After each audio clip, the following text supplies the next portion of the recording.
Hi everyone, this is an online lecture for externalities. Now this is a very interesting topic and there's no diagrams for this topic. It's more like social science. Alright, so listen through the lecture and then think about some of the issues that this topic will bring up. Okay. Now we'll think through the following for today's topic. We think about what is the role of the government, alright, and what is market failure. Alright, we look at a type of good called public good. Then what is externalities, and then we look at private and social cost benefits. All right.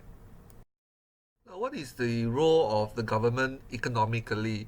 Now, of course, when we think about the role of the government, we can think of a lot of things.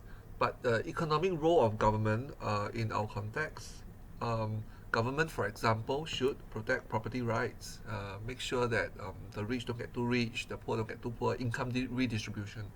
Okay, these are some basic roles. This is not a complete list, right? For those of you who are interested to know how the government function in the economic context, right?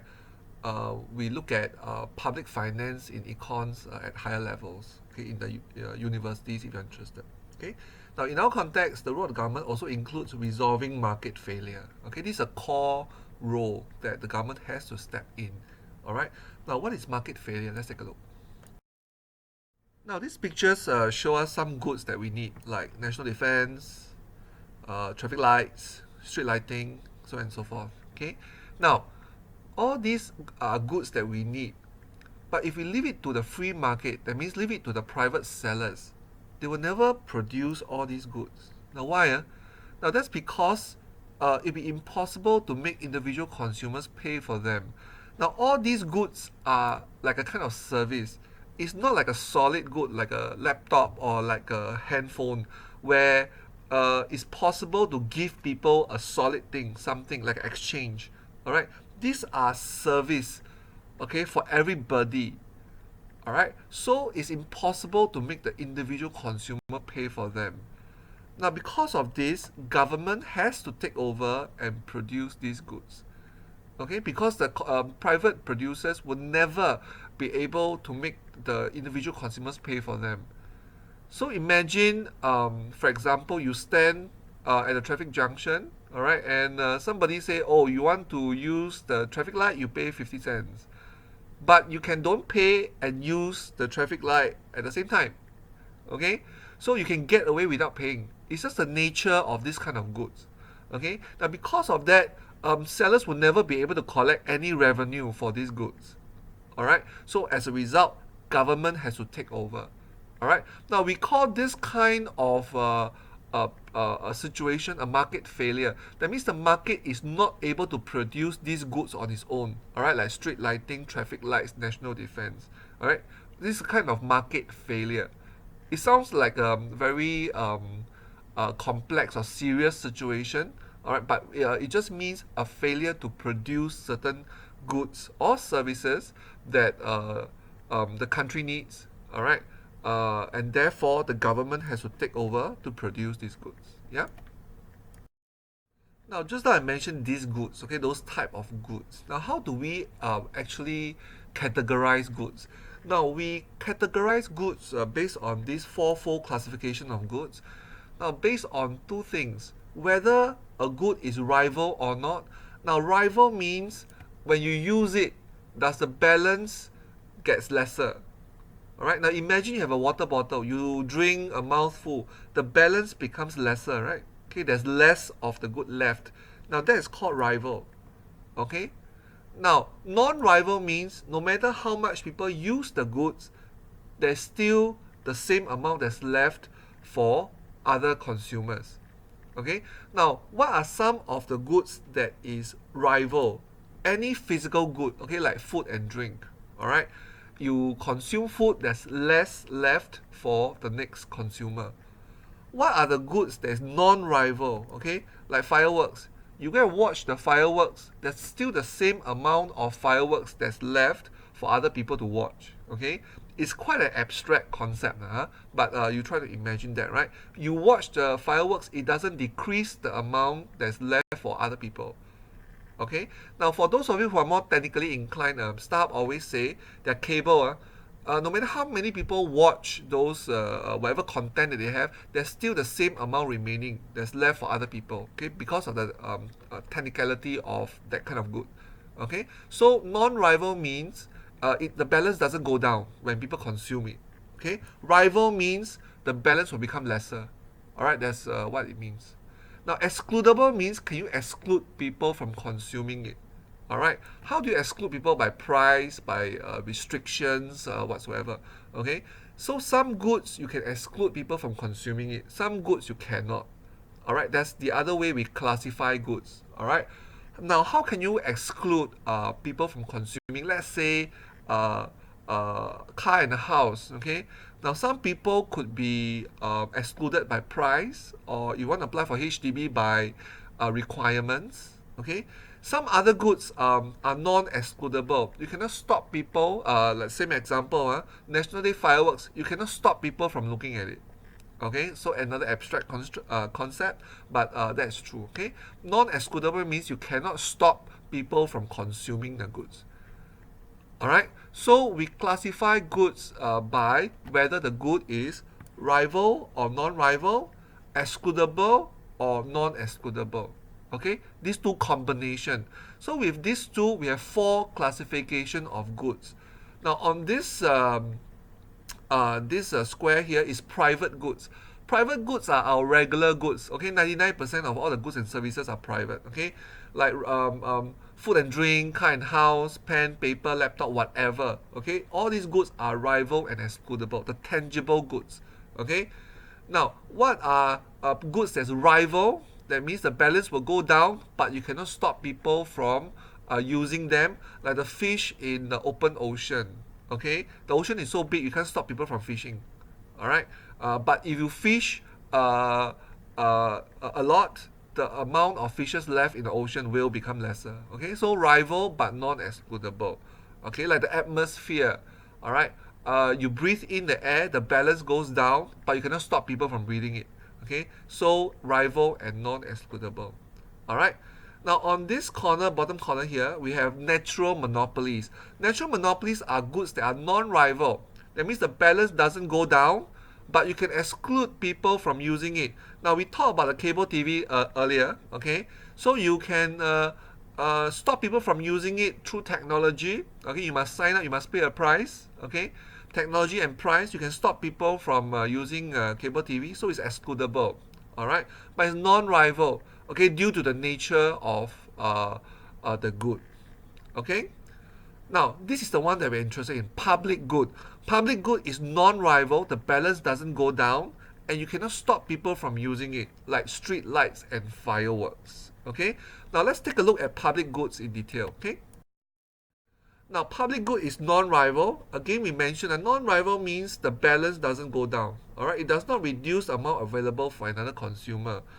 So currently in this day and time, as you are hearing this, you are actually enjoying national defense, right?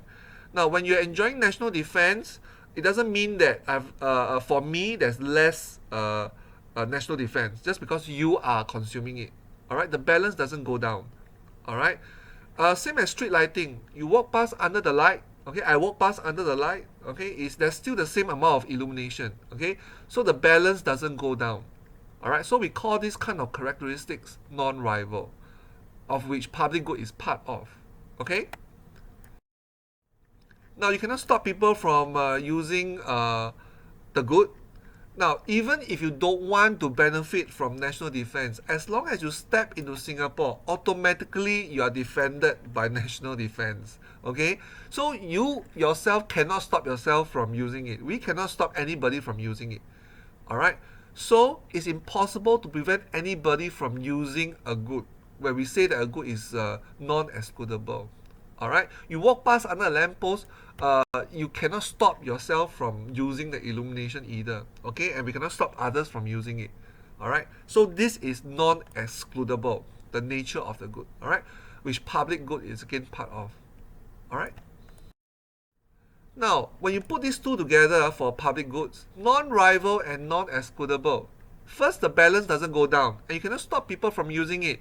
Now, this creates a free rider problem. Now, just now when we say that people will never pay for it, this is how we categorize it, a free rider problem. People are able to consume the good for free. Okay, now when people are able to consume the good for free, why? Because you cannot stop people from using it, and the balance doesn't go down. All right, and consumer can benefit from it for free. Consumer will not pay. All right. Now, of course, we assume that the consumer is rational. So when they can get away without paying, they will not pay. All right. So this is called a free rider problem. They can enjoy the good for free, so the consumer will not pay. Now, therefore, the free rider is somebody who can benefit from the good without paying for it. Okay. Now we mentioned why earlier, because public goods are non-rival, the balance doesn't go down, and is non-excludable. You cannot stop people from using public goods. Okay. Now, therefore, consumers legally they can don't pay and enjoy the good. The rational consumer will not pay. All right. Now, when they don't pay, any seller who produce public goods will never be able to get a cent back. All right. And no rational sellers will produce public goods. Okay, because they are never able to get back any revenue. Therefore, the government has to take over to provide public goods. And that's the natural role of the government, right? You don't see a company providing national service, no. All right. Usually it's the government that has to take over and provide public goods. Because public good is non-rival, non-excludable, people can get away without paying, and no sellers will produce the good, right? So the government has to take over and produce public goods. Okay, next we talk about externalities. Okay, now what is externalities? Now you look at the word externalities. Now it comes from the word external. Okay, now what external? Now, before this, when we deal with the market, the demand and supply, we always have two parties only, right? The consumers, which means the buyers of the goods or service, and the sellers. The seller is the one who sells things, right? Now, when we talk about externalities, a third party is now affected. Either they gain or they suffer because of the production or consumption of the good. Okay, that means now a third party is affected. So when we talk about externalities, it can be in the form of positive externalities. That means you affect a third party in a good way, or negative. You affect the third party, the innocent party, in a negative way. Okay, so somebody else other than the market players, the buyers or the seller, is now being affected.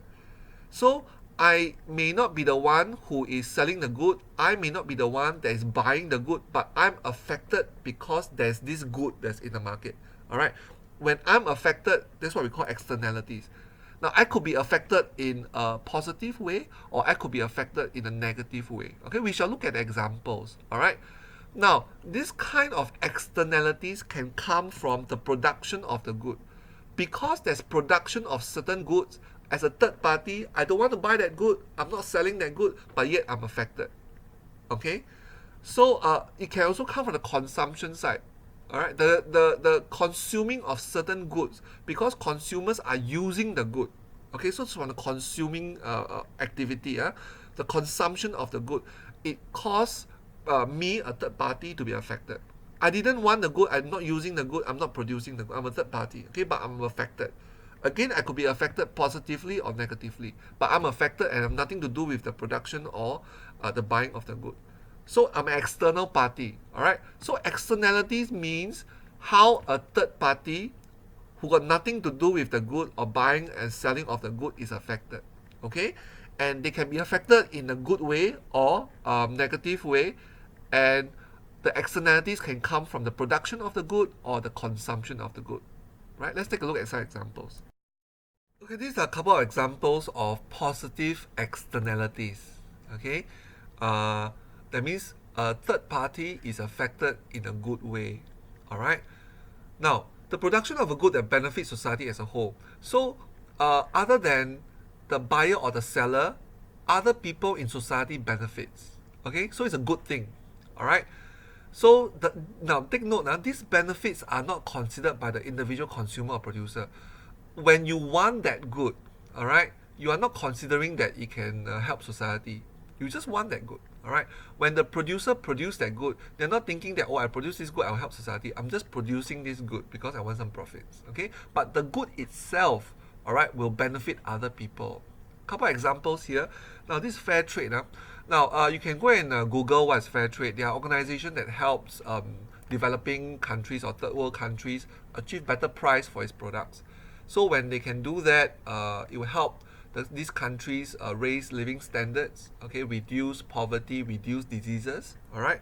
So this kind of good provided or service provided by organizations like fair trade, all right, is a positive thing, and it affects the production side, okay, because it helps the producers to fetch a higher price, okay, and raise living standards. In another example, such as fixing smoke detectors in your home. All right. So when you fix smoke detectors in your home, your house will be less likely to catch fire. Now, when your house is less likely to catch fire, your neighbors are better protected. Okay. So your neighbors benefit from having a safer neighbor like you. Okay. So when you consume a good like a smoke detector, you not only benefit yourself, your house will not catch fire, but you also benefit your neighbor or your neighbors, all right, around you. Okay, so you enhance the safety of the people around you. So you not only benefit from this good, your neighbors benefit from this good. Okay. Now these are examples of negative externalities. That means the nasty things that the third party has to endure because of the good. Okay.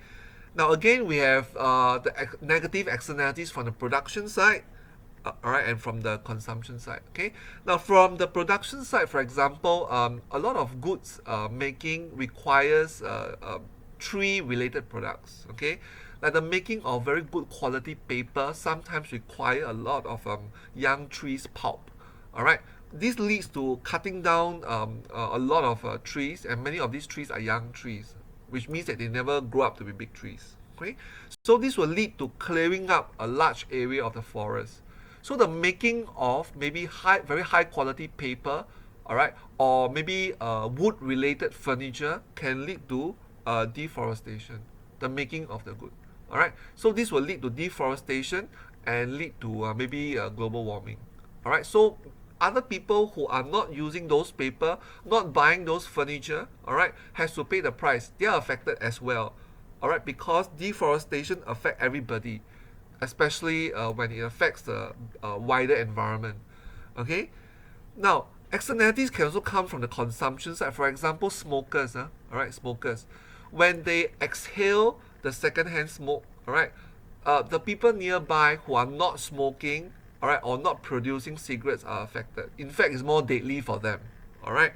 So this negative externality is coming from the consumption side. Now, the production of cigarettes, the tobacco, doesn't harm the environment. Okay, but the consumption of it, all right, through secondhand smoke, all right, becomes a negative externalities coming from the consumption side. Okay. Okay, now we have a list of activities and we want to see whether we can classify them into whether it's positive or negative externalities and where it's coming from. Is it coming from the production side or the consumption side? Okay, let's take a look. The first one says factory dumping waste and sewage into the river. Now, obviously this must be a negative externality, it's not good, right? It's coming from the production side because to produce that good, the factory has to dump the waste. Okay, it's creating waste. All right, so the negative thing is coming from the production side. Now, the actual good could be something that's very innocent and doesn't harm the environment, but the producing part of it does. So it's coming from the production side. Okay, so negative production externality. All right. Now, a shipping company provide a lighthouse. Okay, lighthouse warns other ships of dangerous terrain. Okay, so that there can be less accidents. So this must be something that's good for everybody. All right, you build a lighthouse, everybody can use, right? So it's a positive, and it's from the production side because the shipping company provide a service. So it's from the supplier side, the producer side. Okay, so a positive production externality. And the movie goer smoking in the cinema, how dare they, huh? So it's a negative externality, obviously. People are affected as from the consumption side. We mentioned about cigarettes earlier, right? Other people will be affected, okay, because of the consumption of cigarettes. All right. Your classmate getting a flu vaccine, okay? When your classmate going to get a flu vaccine, less likely your classmate will be sick, and because your classmate is always healthy, you are less likely to be sick. All right. There's less germs to pass to you, right? So you benefit from it as well. So it's from positive. It's a positive one. It's coming from the consumption side because your classmate choose to buy a flu vaccine from the doctor. Okay, so it's a positive consumption externality. Now, an exercise for you. This is a picture of Singapore, usually during mid-year to the third quarter of the year. Until recently, this was a common thing that we experienced. All right. Now, what type of externality is this? Now, recall, we have two types. One is a positive externality. One is a negative externality. Okay, and it could be coming from the production side or the consumption side. Okay, so you can go and Google a little bit and see what type of externality is this. Okay. Now, if the producer is producing a negative externality, okay, such as pollution, all right.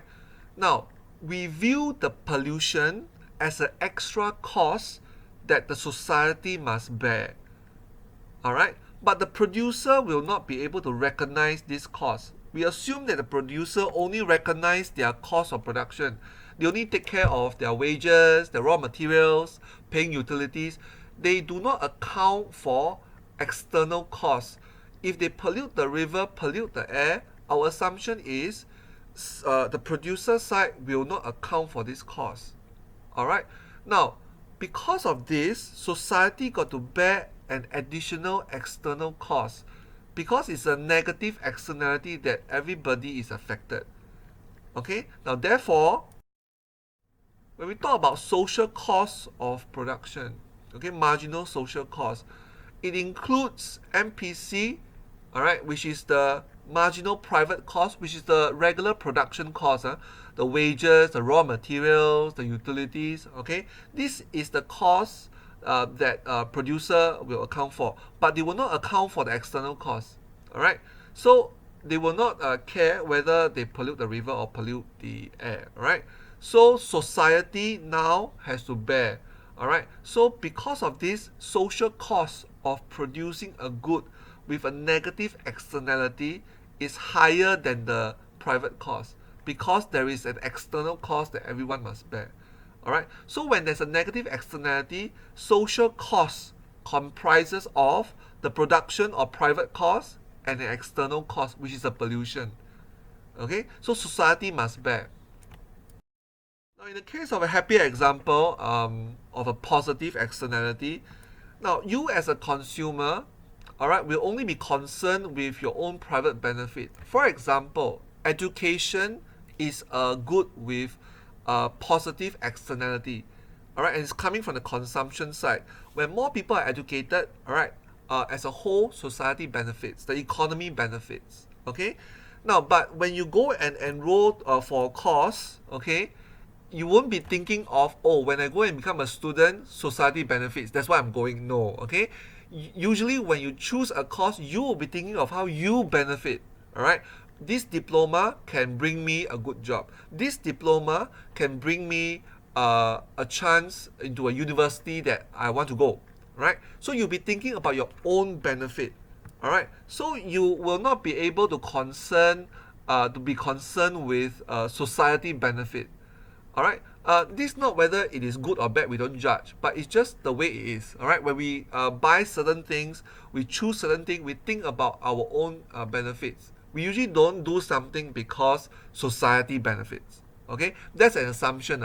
Maybe some of you will or do consider that. Okay, good for you, but our assumption is usually people will not.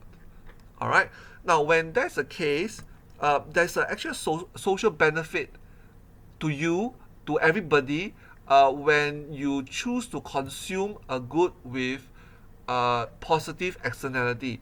All right, other than you benefiting, private is your own benefit. Okay, other than you benefiting, there's an external benefit, everyone else benefit. Okay, which means that social benefit is larger than your own benefit. All right, so everybody gets to benefit a little bit from your choice of choosing a good with positive externality, like vaccination, like education. Okay, but you won't choose a good for that. You choose a good because of your own private benefit. Okay.